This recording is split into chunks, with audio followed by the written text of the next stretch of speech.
ligesom 23, og for at være ærlig, så savner jeg maden hjemme hos min mor. Anyway, hvad var spørgsmålet igen? Spørgsmålet var, hvordan det er at være 23 og selv skulle stå for at lave mad.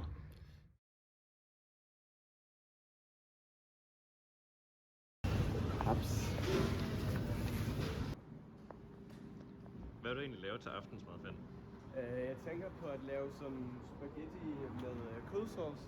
Det var i hvert fald min yndlingsret, da jeg var sådan 13 år gammel.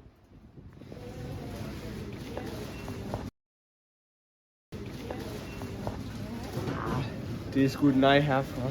Det er sgu lidt for dyrt.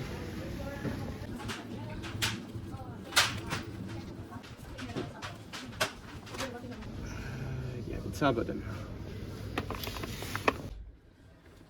Hej.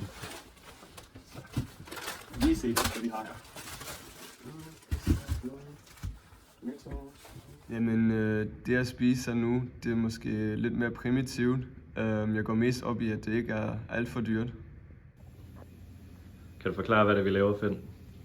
Jamen, i stedet for pasta kødsovs, så koger jeg lige noget vand til pasta linsesauce.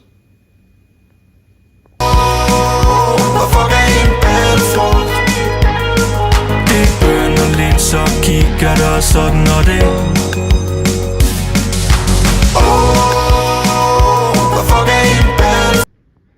Ja, så er maden klar. Det smager næsten lige så godt som mors kødsovs. Altså, næsten. Det bønner lidt, så kigger der sådan og det.